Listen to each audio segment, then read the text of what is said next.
Howdy, this is Jim Rutt, and this is The Jim Rutt Show.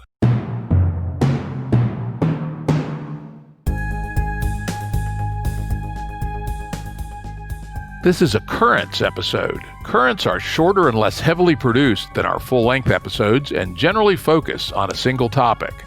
As always, links to books, articles, and organizations mentioned are available on the episode page at jimruttshow.com. That's jimruttshow.com.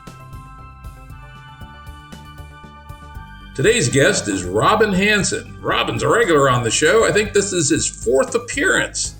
In his day job, Robin is a professor of economics at George Mason University. He described his mission modestly as a sacred quest to understand everything and to save the world. Pretty cool. I like that. If you look at my progress and how long I'm likely to live, I'm not really sure that that's really on target, but we're going to keep trying. We're going to keep trying. It's all we can do, right? He writes an amazingly interesting blog at overcomingbias.com, and his tweet stream at Robin Hanson is well worth following. Today's topic is, do we live in a simulation? A topic that I remember discussing in a freshman bullshit session at MIT in 1971. So people have been thinking about this for a long time. And Robin's been thinking about it for, in a formal sense, for longer than most. Before we jump into it, I'm going to stipulate, at least, and Robin can push back on this if he wants. I'm going to stipulate that there are limits to this kind of speculation about the ground of being that we're going to engage in today. For example, we can't disprove the assertion that the universe was created 5 seconds ago with all of our memories in place and all ballistic objects in motion. So there are serious bounds to metaphysical speculations of all sorts. But with that, let's hop in. I got a degree in philosophy of science a long time ago, so I think I did AI, which is a lot of how you do reasoning and thinking. And after all that background, I'm relatively skeptical of the value of sort of introducing these fundamental limits on what you could know arguments. Seems to me you just dive into a topic and you figure out what you can say and what you can't, temporarily at least, and that's what you should do. Trying to draw some grand law about topics you should not go into because you couldn't possibly know, that just doesn't seem to work for me. Yeah, and I agree. I said, if we're going to live in the actual world, the fact that we can't disprove, logical impossibility of X, flying spaghetti monsters or the universe was created 5 seconds ago, it can constrain us. Otherwise, we'd starve to death, right? That's the reality of a pragmatic being in the universe is, hey, we make decisions, we have ideas, etc. So back to the topic of, do we live in a simulation? The earliest thing I found from you in writing, at least, was a paper back in June of 2001, which I believe was prior to Bostrom's speculations. The very interesting and in some ways humorous paper called How to Live in a Simulation. Was that the start of your thinking, or have you been thinking about this for longer? I had been on mailing lists which had discussed the topic for the previous 10 years, as had Nick Bostrom. I mean, he didn't get that out of his own head. I mean, that was also an idea that lots of people had been talking about for a while in the mailing list that we shared. And I was responding in part to people talking about it a lot. But I find it interesting that for odd hypotheses like this, there's vastly more interest in the question, is it true, than how does it matter?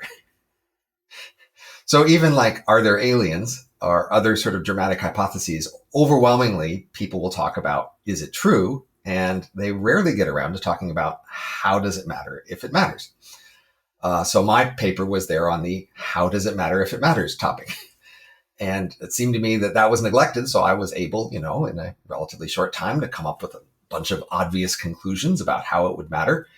And that would affect what you would do if you believed you lived in a simulation. Similarly, you could write other analyses on what the consequences are if there are aliens, or if we'll be able to do brain emulations in the future, or if there were, long ago advanced civilizations that died down that we, don't yet know about.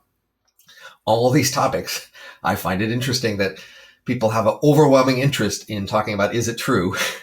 And you get to, okay, if it were true, how would it matter? People lose interest.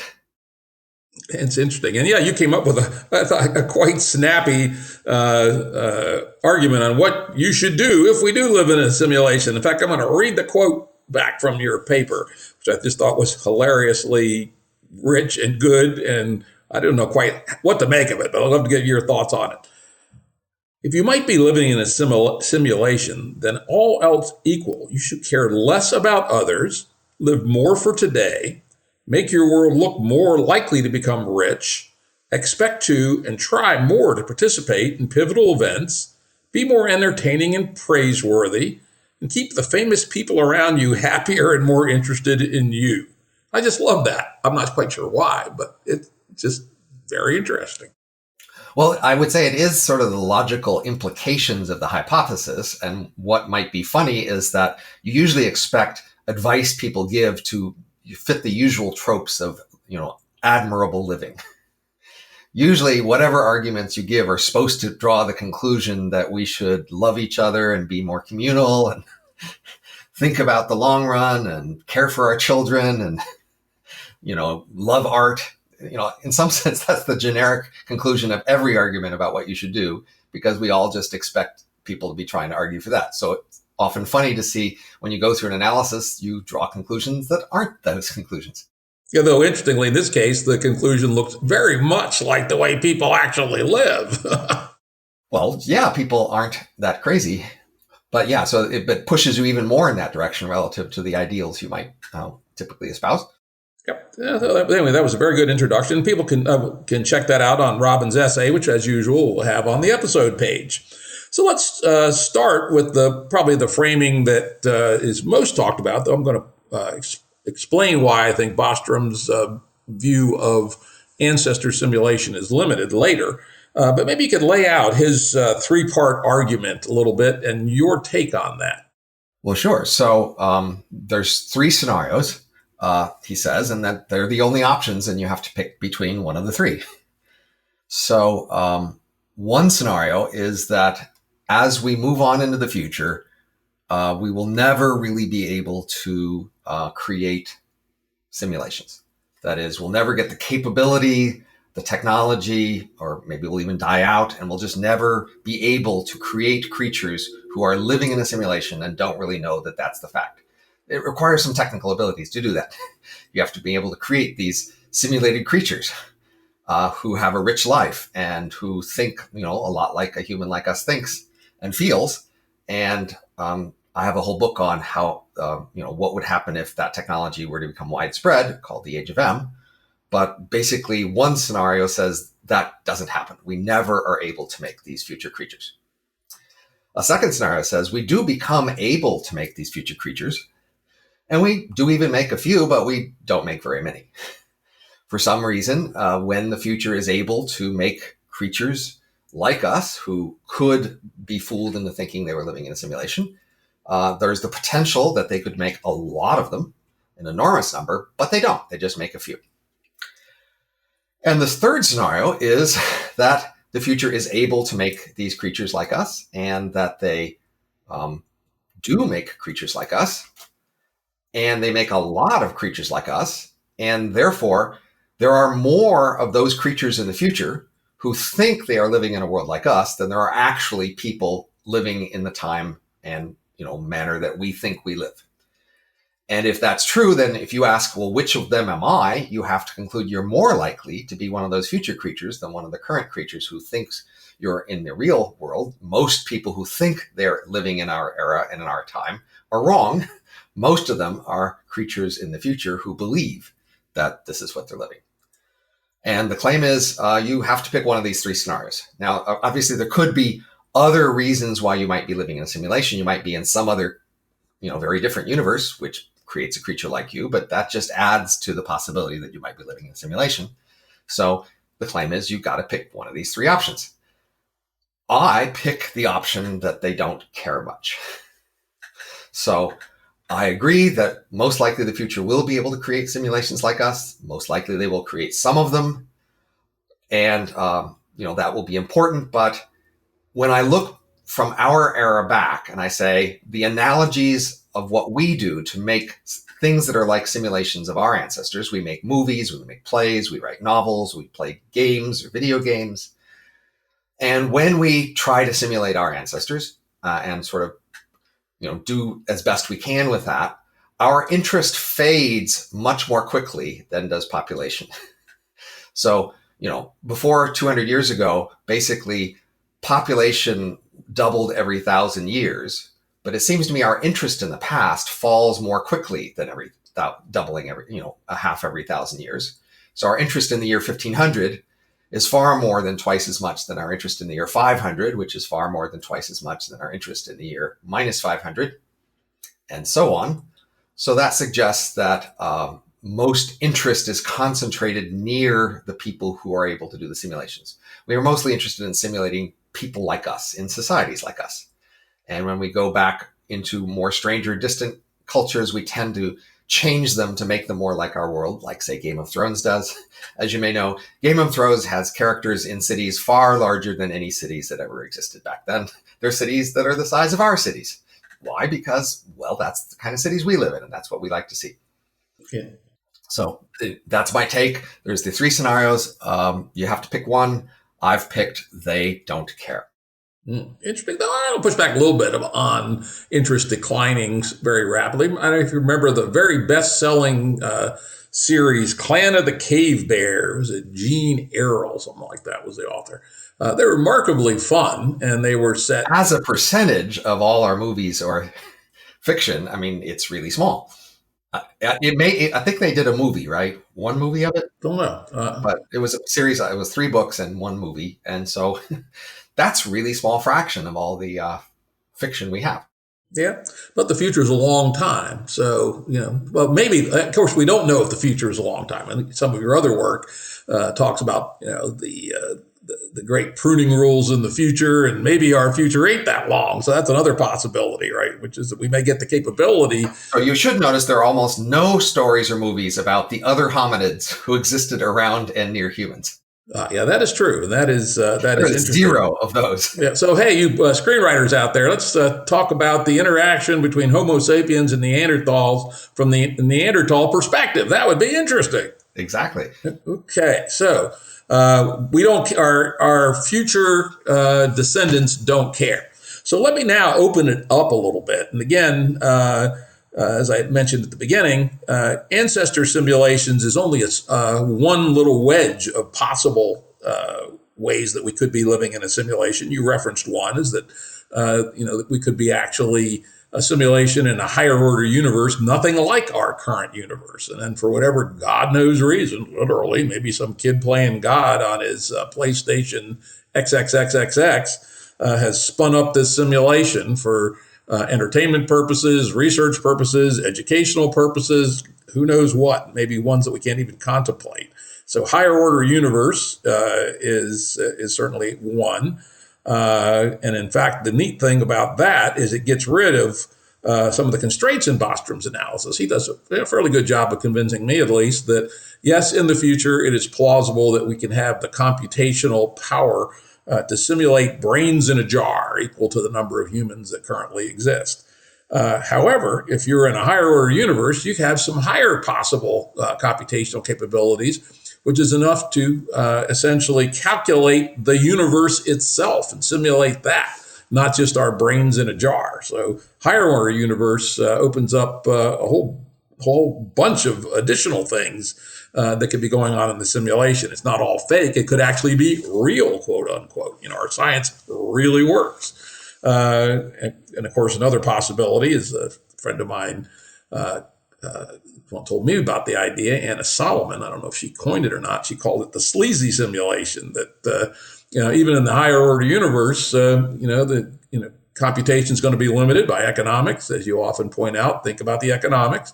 And so, maybe we simulate the Earth to 14 decimal points with quantum mechanics, but maybe the planets around Alpha Centauri are just wireframes at this point, and they'll only bother to calculate the stuff in fine-grained form once somebody gets out there. And then there's even crazier possible ways to get to a simulation. We talked before, I've talked before on the show about the really out there idea called Boltzmann brains.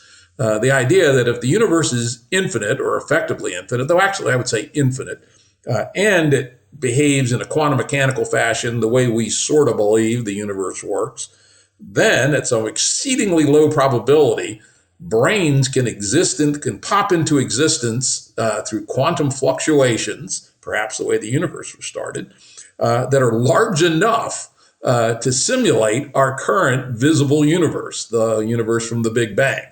And here's the really crazy and sick thing about that. If the universe were truly infinite, now infinite is a powerful concept, there's an infinite number of Boltzmann brains large enough to simulate our universe. So if that were indeed the case, and it's almost certain we live in a simulation in a Boltzmann brain. Well, no. So we have to take the ratio. So this is the key point. I'm happy to guess that most likely scenario is in fact that the universe is infinite. That seems to me plausible. However, then what we are likely to be in depends on ratios of things in this infinity. And unfortunately, it's often ambiguous how to calculate ratios when you have infinite universes, because when you take the limits in different directions, you get different answers. And that's a fundamental theoretical problem people have in reasoning about probabilities in infinite universes. But we should probably set that one aside here. And my best understanding is that Boltzmann brain speculation is greatly diminished when you have a proper understanding of how quantum mechanics is supposed to really work. People have talked as if one component of a superposition was a conscious thing, and I don't think that's right. I think you have to sort of focus on basically decohered subparts of the quantum system, and that's why I would actually not focus very much on the Boltzmann brains. But I'm fine with thinking about what if the real universe is different than the universe we see around us. I mean, that's not crazy, right? It seems to me the only way to really get a handle on that is to ask, if we could simulate universes that weren't the universe we live in, which ones would we simulate and why? That is, the hope is that at some larger level of aggregation or analysis, the existence of creatures who have reasons for doing things and who compete in some world would be more robust than maybe the details of the physics of the universe they live in. And so even if the creatures who simulate us aren't in the same kind of physical universe as we are, they might still have similar sorts of reasons for simulating something. That seems to me sort of our best hope for making a guess about what sort of universe they might live in if they are simulating us and we're not in this kind of universe that they're in. So if we were going to simulate universes, which we do sometimes, say in video games or movies that are different from our universe, what we tend to do is we tend to pick universes which have similar social structures, even if they have some sort of different underlying physical infrastructure. And we also tend to pick universes that are less constrained. There's a reason why we love stories with magic. Magic takes away, in our stories at least, many of the constraints that we must suffer under that make our stories harder to tell. So most fantasy is set in worlds which are very different from ours, in physically perhaps, but socially they're much more like our world. And the key difference in their physical world tends to be that magic or something like it allows them to do the sort of things we would want to do, except that our physical world makes it hard. So that suggests that if there's a strange universe simulating us, that first, their social world is more like ours than their physical world. That is, they still have creatures who have reasons like we do and perhaps motives like we do, which is why they simulated creatures like us with our sorts of reasons and motives. And that our physical universe is less constrained than theirs.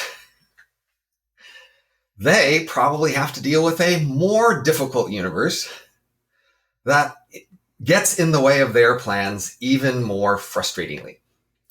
Those are the two hypotheses I would offer based on the mere fact that we postulate that they live in a very different universe. Oh, that's interesting. We could call it perhaps the argument against then such as far as we know, or at least those of us who are rank naive realists like myself, no magic. No magic is at least a check mark against being in a simulation, because if someone were to have simulated it by your argument, presumably they would dialed in something at least as you said, was more interesting than their own universe, and that might well look like magic. Right, but our universe does have some amazing capabilities, and maybe those amazing capabilities are magic relative to their world.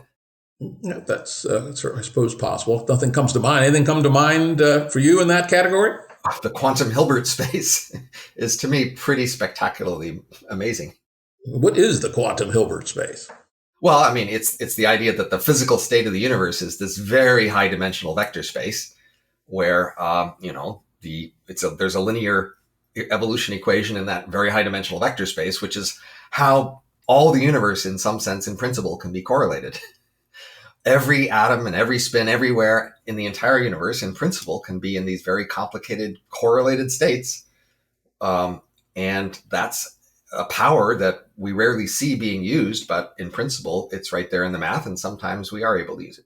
Yeah, we recently had Seth Lloyd on the show, and he talked a bit about the universe as a quantum computer that is computing itself. Right, and those are the quantum computer that is the universe is a pretty amazing technical machine. Okay, here we go. Suppose the higher order universe is strictly Newtonian, and they wanted something more interesting, so they dialed in quantum mechanics and general relativity.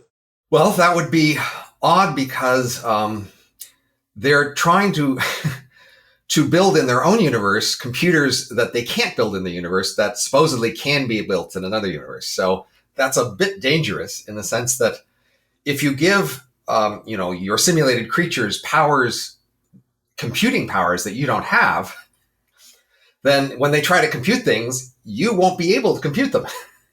You'll have to make up answers and convince them that the fake answers are the real answers. And that may not work well if they have more ways to check on the answers. Well, let's add one more fix. So it's a Newtonian meta-universe, but the speed of light is infinite. And so therefore, you can build computers, and there's no quantum mechanical effects. So there's no limit other than perhaps the Planck length at how fine-grained computation can be. And further, because you're no limited by the speed of light, computation can be arbitrarily fast. And maybe something about heat dispersion is different, so you don't have the overheating problems that you have in our computations. So therefore, they can perhaps throw enough classical computing at the problem to do at least a good enough job that we can't tell the difference to simulate quantum computing. So we should probably address this issue people have that many people imagine that if we're in a simulation, it's a very faithful, very accurate simulation. And therefore, if their universe doesn't have the same computing abilities as ours, or they're limited, that there would be errors sometimes, and you might be able to tell that you were living in a simulation because of the errors in their calculations. So some people say that therefore, we've looked at some sort of things in our universe with high enough accuracy that they conclude, well, we couldn't be living in a simulation because we would see these errors and we don't see them.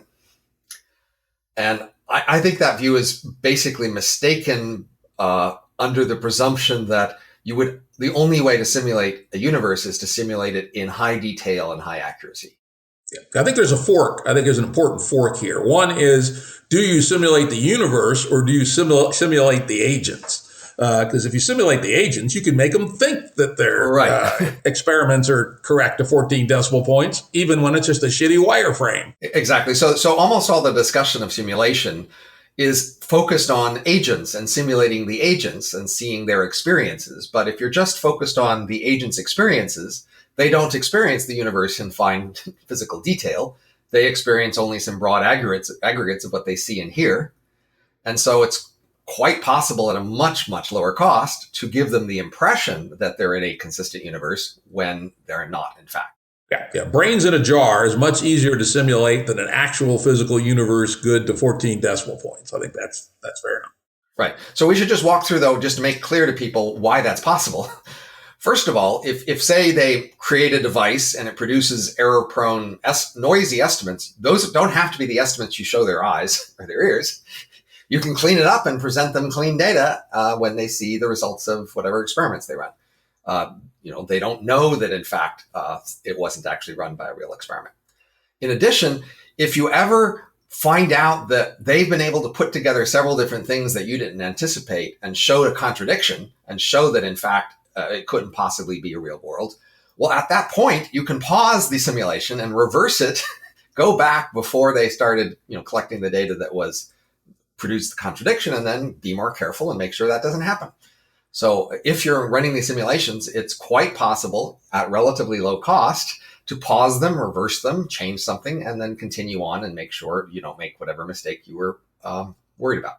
I like that. Yeah, you could have the Metauniversal editor that maintains, or it's kind of like the consistency person on a continuity person on a movie set who makes sure that the flowers were red when they reshoot the scene with a vase on the table, not yellow. And so, of course, there are famously continuity failures in movies, and there's a whole genre of people who look for them. But yeah, so imagine a continuity editor for our universe that could back out, replace, and then replay supposed contradictions discovered by our scientists.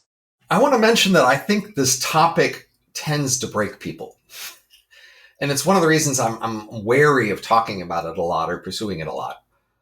There are a lot of people out there whose minds are not that stable, who can function reasonably well in ordinary environments, but a hypothesis like the simulation argument puts them in some sort of a paranoid state of mind and breaks them. And that's sad, because in fact, most likely, I would say we are not living in a simulation. And the adjustments you would make for the small chance you live in a simulation tend to be relatively minor. They're real, but they're minor. So mostly, I think you do okay ignoring the hypothesis that you might live in a simulation. And getting really obsessed with the hypothesis mostly isn't very healthy. Which is sad because, I like to be intellectual and explore a wide range of interesting topics. And there are interesting things you can learn a bit by thinking about this topic, but it's a little dangerous. Yeah, I think that could be. People listen to the show know when I talk about Boltzmann brains, I usually put out the advice, never think about Boltzmann brains while tripping on acid. But so I have this book, The Age of M, and it's about this future world where brain emulations are the main dominant powers on Earth and in the universe. And in that world, they have more uses for simulations than we do. So I was able to identify ways in which they might usefully have simulations as part of their regular practices. And that makes the simulation hypothesis more interesting and relevant. Yeah, tell us about that. So one thing is that, sometimes people will have a crisis. So, for example, one of the reasons we like to watch war movies or movies about tsunamis or things like that is we don't experience them very often, but we'd like to be prepared for them. So going through, fictional versions of them can let us sort of mentally practice for what we would do if a big, rare, but important event happened. Well, emulations, basically they can agree that whoever is running their brain, the infrastructure and the operating system is running their brain, is allowed to put them in simulations sometimes, allowed to put them in crisis simulations. They can do this so that, they can practice what to do in a crisis and so that other people can evaluate how well they might respond to a crisis. So when you start to see a crisis, like maybe we've seen over the last year, as an M, you'd say to yourself, I might be in a simulation here. But you would then, buckle down and try to deal with the simulation well, because you're probably being watched and judged on how well you'll handle this, and you're going to learn later what you might do better as a result of the simulation, and you will not freak out. So emulations, when they see big crisis situations, will be less likely to freak out. They'll be more likely to just, buckle down and do what they need to do to deal with it. Because they expect they're more likely to be in a simulation in those scenarios. Yep. Though, of course, there's no need in those kinds of systems. Well, maybe. Let's think about that. How accurate do those simulations have to be? And particularly if you're an M, who knows you're a simulation and has been in these simulations, these side simulations before. It only has to be sort of good enough to be useful, much like agent-based modeling in the quantitative social sciences. I mean, if you can see clear evidence that it's a simulation, and so can the other people in your simulation, then you've moved into the trial practice mode, right? So as you know, in a building, often you'll hear a fire alarm go off, right? The first moment you hear the fire alarm go off, you might think, well, this might be a real fire.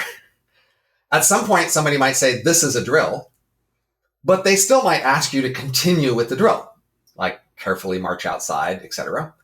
And there's a point to having drills where people know it's a drill, but there's also points in having drills where you don't know it's a drill. So I expect they would probably, because it's relatively low cost, not tell you it's a drill. They'll want you to see what it's like if you're not sure it's a drill. Yep, that's interesting, and it's a subclass of simulation that's less than high fidelity. But to the question about whether our universe or what we experience subjectively is a simulation or not, doesn't appear to be relevant, because at least subjectively we appear to be living in a, best we know, high fidelity universe. Well, that was the point of my essay on how to live in a simulation. When people talk about living in a simulation, their mind usually defaults to some universe-wide simulation. But my argument is that's not what you should expect if you are living in a simulation. Most likely, if you are in a simulation, it's a very small one, because those are a lot cheaper and therefore will be a lot more numerous. Most likely, the simulation includes the room you're in, perhaps a few rooms nearby, a few people in the few rooms nearby you, and nothing else. And it won't last very long. It may not last the hour, it may not last the day. Most simulations would be small things like that, even if it looks like you're in a universe. So, of course, when you're sitting in the room you're in, you think you're in a universe that's all consistent with the room you're in. You think that there are rooms next door and on for hundreds of rooms. But in your simulation, that's just not true. Of course, you would have to have the expense, if we're going to be like ourselves at least, of simulating the memories as well, which is not that high. The amount of bits in an episodic memory is not huge. So that may only, it adds a lot to the computational load, but not a prohibitive amount. I've never really thought that much about partial brain simulations, but if they're possible, those that I guess would be even more common. So I usually think in terms of simulating your entire brain and maybe the entire brains of a few people around you. But honestly, I'll have to say, well, it could be some situations where we only need to simulate part of your brain to find out what you do in that simulation, and the rest of your brain doesn't actually have to be there. Yeah, okay, I think that could well be reasonable. And if indeed memory is the most computationally expensive part, that could be simulated on the side in a different way. Right. As soon as somebody asks what you did last Thursday, then at that moment, the simulation generates that information and pops it in. But until you ask the question, it's not there.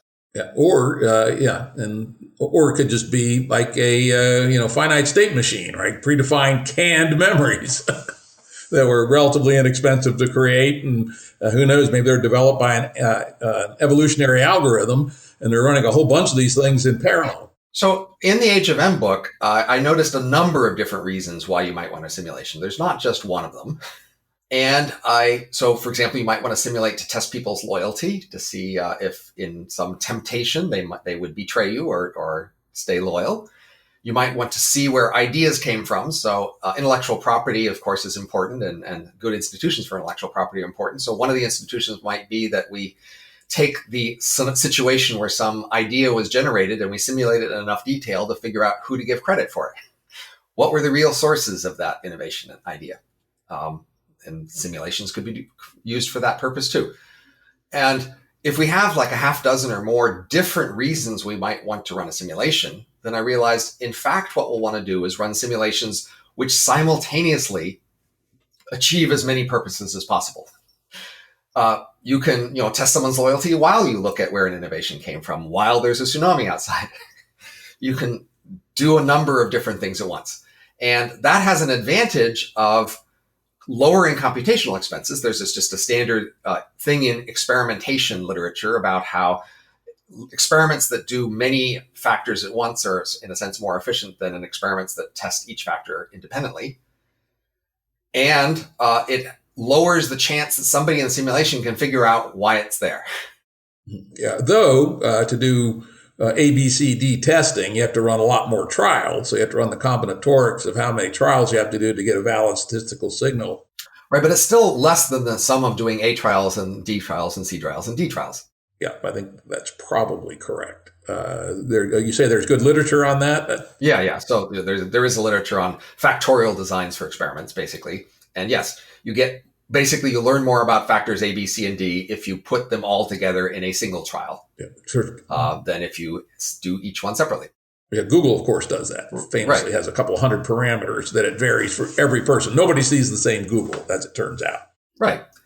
So now when you're in a simulation, even if you have a suspicion you're in a simulation, you can be much less sure about what it's for. So you can less bias your behavior to make your behavior look good for the purposes of the simulation, because there's multiple purposes and your behavior strategy would be at cross purposes for these different reasons. And of course, this same reasoning doesn't just apply to an age of M, where the agents are embedded in our known universe and do side simulations for various pragmatic purposes, but also apply to the other arguments from Metauniverses to Boltzmann brains. Right.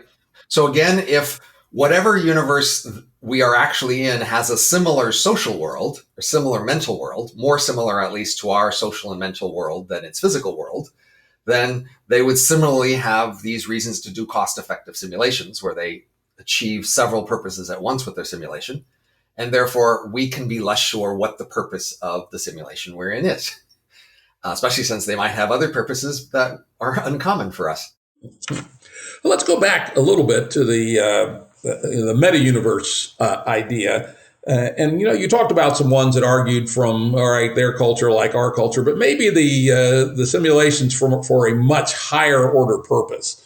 One of my favorite physicists who likes to speculate a lot and even publish what are frankly very fancy speculations with some discussion of possible experiments someday is Lee Smolin. And he's got a very interesting hypothesis about evolutionary universes. And the detail that he happens to put out is that maybe a universe is the back end of a black hole, and that each universe that is created at the back end of a black hole has somewhat of random resettings of the laws of physics relative to its parent universe. And as it turns out, some laws of physics are more likely to produce black holes than others. And so you get this interesting evolutionary dynamic. But if you were to actually have a universe like this, you'd have many, many, many, and maybe it's infinite or maybe it's a very large number, and there's a big difference between the two. But let's imagine that the simulation at the meta universe is at that level. So essentially, they're doing evolutionary exploration of universe speculation through this Lee Smolin type application. Then we get no biases about their culture like our culture, our psychology like their psychology. Well, that scenario seems to be a scenario where universes are just really cheap. If in fact you can set up some generative process that a universe creates black holes, that each of which creates more universes, obviously you're in a situation where, a lot of stuff can happen very cheap compared to your initial expenses. So in a world where computation is extremely cheap, you can just do an extremely lot of it. And so you may well do computation across a very wide range of possibilities, which then, of course, don't have to be as near to where you started. So yes, in a world where they are just using crazy wide amounts of computation to explore a crazy wide range of possibilities, we can say much less about their world from what our world looks like. Yeah, I think that's reasonable. I know you often use an economic pruning rule, and if you assume a meta-universe with no boundaries, then the economic pruning rules are very hard to discern. Again, when things are cheap, then variety gets large. That's, of course, a thing we see in our ordinary economic world. When products are expensive, there's a limited range of them, and they're trying to be more functional. The cheaper a kind of product gets, the more variations of them will have, the less constraint they have by any particular functionality or cost considerations. You can just go wild, make it a wide range. Yep. And that may or may not be, it's entertaining, but it might not be useful. Well, it'd be optimistic in the sense that, look, all else equal, we should want to live in a huge universe where there's lots and lots of creatures out there. It's really scary to think that we are the only intelligent life in our visible universe. And if we kill ourselves, it's all gone. I mean, oh my God, I'd want there to be a lot more things like us out there so that if we kill ourselves, other things will go on and there's just more happy creatures out there. And we talked about this on one of our earlier podcasts. It's interesting. Like all good nerdy 13-year-olds, I definitely believe that solving the Drake equation said there is lots and lots of intelligent life in the universe. But the more I've thought about it, the more I've read, the less certain I am by any means, including reading your own work. Oh, sure. But that scares, that's scary to me. If we're all alone and there's not only nothing else in our Hubble volume, but nothing else in 10 to the 20 Hubble volumes around us, then stuff like us is really, really rare, and we could really screw it up. On the other hand, and I think this is important. In fact, it might be the most important thing there is. If it turns out that is true, and I'm now to the point of I can't decide. Maybe we're alone, maybe we're not. And if we are alone, that gives us a tremendous responsibility and a tremendous source of purpose. And people talk about the meaning crisis. I say, hey, to my mind, until proven otherwise, our meaning, our purpose is to bring the universe to life. It's an overwhelming banquet of meaning, more meaning than we can really eat. Why? Honestly, because we're not, if you look at the world, we're not remotely taking on that task. We are not remotely acting as if we had such an enormous responsibility. Almost everybody is very locally focused on their own life and their own little considerations. And indirectly, it turns out favorably, the economy and society is growing, and we have prospects to grow a long way, but we're not really organized and focused on making sure that happens. We are stumbling along. Yeah, but maybe we should be. I think that's my point, right? That, if we were to stop and think about this is why I keep saying that the Fermi Paradox is the second most important question in science. The first one being, why is there something, not nothing? But are there others out there or not? Has gigantic implications on everything humans do. And it would seem to me to take the precautionary principle somewhat seriously. We ought to act as if we're alone until we prove otherwise. And it may be that we prove otherwise fairly soon, right? Or maybe we never prove otherwise. So ideally, you'd think we just have some scale of coordination parameter where if we don't need to coordinate very much, we each just do our own thing. And when coordination gets more important, we would turn the dial up and make more personal sacrifices in order to coordinate better, and then we would coordinate better. That would be the thing that a rational creature would do, right? Well, when you look at what happens to humans when we turn that dial, really crazy, scary things happen. When humans believe that they really strongly need to coordinate, they fight wars, they create totalitarian governments, they do lots of crazy stuff that's pretty destructive.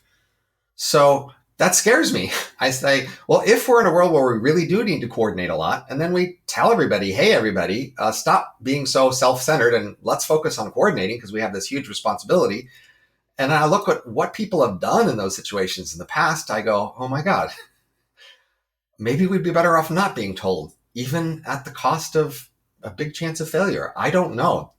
But either direction is scary. Having this huge responsibility and failing to meet it is scary, and putting together the usual sorts of, organizations and coordination that people have in the past when they thought they are dealing with really important big things, that's also scary. It's scary, but it may be necessary. Learning how to actually cooperate at very large scale without putting our civilization at risk every time we do it. So that's where I would put my number 3 question along your list. First question, why is there anything? Second, is there anybody else out there? And number 3, how do we coordinate? I would agree. Yeah, how do we operate cooperatively at scale, at the gigascale or the terascale? I say we know tentatively the answer, which is we have lots of hypotheses for better ways to coordinate, and we should be testing them. We should be doing many small-scale trials of various ideas we have for better ways to coordinate. And so we are failing even to do that. And that's the sort of thing I most want to push people to do in the world, is to try small scale trials of our many innovative ideas for better ways to coordinate. Now, interestingly, that's what our GameB movement is all about. Not all about, but it's one of the main things. One of the things I've been involved with for the last 9 years is, defining what some of those better ways to operate might be. And we're finally getting to the point where in 2021, we're actually going to start trying them. And Jim, I will praise you as being one of the people who maybe takes principle zero, which is the most important thing, is to think about what the most important thing is and then do stuff related to what you think the most important thing is. And the vast majority of people don't do that. Yeah, that's very It's true. very rare to find people who actually think about, gee, what's the most important thing in the world, and then focus their energies on doing that thing. Yeah, it's very tempting. Unfortunately, we were designed or evolved, I should say. Don't get rid of that design word. We were evolved, to live in hunter-gatherer groups of 150 or less. It had some loose affiliations with maybe 1,000 or 2,000 people, and we had low energy source, fire being our most energetic source, and not too much ability to meddle with the big picture of the universe. But all that's not true anymore. So I think the necessity for focusing on So I've just got an error here. It said quota exceeded error. We've run out of free disk space to save a local backup of this data. Let's wrap up here, just in case we're losing what we're getting at here, which is at the end of the day, what do you think about if you had to put a meta bet on in your opinion marketplace in the meta universe? Do we live in the various kinds of possible simulation? What are your thoughts? I still got to put it on a few percent. A few percent living in the kind of simulation where the physical world around me is not really what I think it is. Now, if we are in a universe that was created for some purpose and you want to call that a simulation, I think that's much more likely. I think all bets are off on basically where our universe came from. It could well have come from some intelligent source produced with some program in mind. But that's the scenario where basically the universe as we see is the universe roughly we see. It's just has a purpose in the source. But if we're saying the universe around me is not what I think it looks like, that's all an image just to make my brain think it's there, I've got to put that at, say, no more than a few percent.